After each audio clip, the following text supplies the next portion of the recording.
Hello, my name is Kenza'h, and I am entitling this Come to Jesus. Now, let's think about our lives currently and the life we choose to live. How do you live? Do you live a life that's full of stress? Mental stress, financial stress, or physical stress? Or do you live a life that is full of love, peace, and joy? We would all love to live the best lives possible. But the world we live in today is just not possible on our own. So in order to live the best life, we need to put our trust in the Most High. He will supply all our needs according to his riches and glory. And he will also never leave us nor forsake us. And if we are ever in any trouble, he will save us. So allow me to tell you why I believe that Jesus is the way, the truth, and the life. So let's start off by who Jesus is. So in John 14:6, it states, Jesus said to him, I am the way, the truth, and the life. No one comes to the Father except through me. And in John 1:1 says, in the beginning was the Word, and the Word was with God, and the Word was God. And John 1:14 says, the Word became flesh and dwelt among us, and we saw his glory, the glory as the only Son of the Father, full of grace and truth. So with that being said, Jesus is the Word, which is the Bible. So Jesus is the Word, is the Bible in the flesh. So in the beginning was the Word, and the Word was with God, and the Word was God. So that's John 1:1. Then we skip on down to John 1:14, which says, the Word became flesh. And dwelt among us. This also shows us that the Word, God, and Jesus are one. All of it is one. Would also include the Holy Spirit, but those three are all one. So Father, Son, the Holy Spirit, all three are one.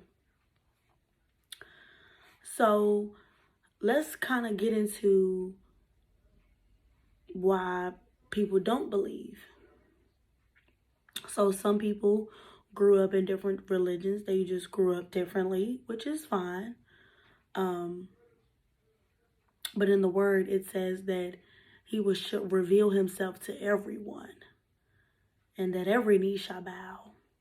So everyone will have an opportunity to receive Jesus.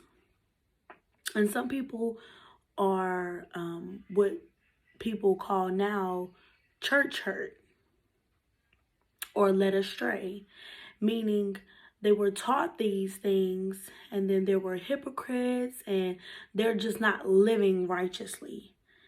It says in Jeremiah 50:6, it says, my people have been lost sheep. Their shepherds have caused them to go astray. They have turned them away on the mountains. They have gone from the mountain to the hill, and they have forgotten their resting place. Meaning, you have to get into the Word on your own. You have to get your own understanding, your own revelation. You cannot go off of what he said or she said. You have to read and understand on your own.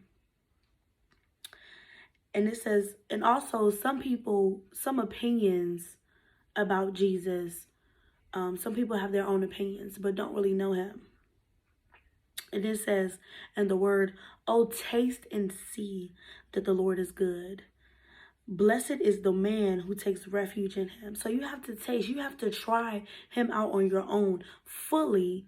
You have to fully try, you know, and not just take pieces here, take pieces there. You have to fully try. So I would like to share a little bit of my testimony here. When I was in high school, I lost my father to a drug overdose. And the Lord didn't leave me fatherless. It says in John 14:18, I will not leave you fatherless. I will come to you. And that's what Jesus did for me. He came to me. My spiritual father supplies everything I need, financially, mentally, physically. He said, the silver is mine, the gold is mine, says the Lord of hosts.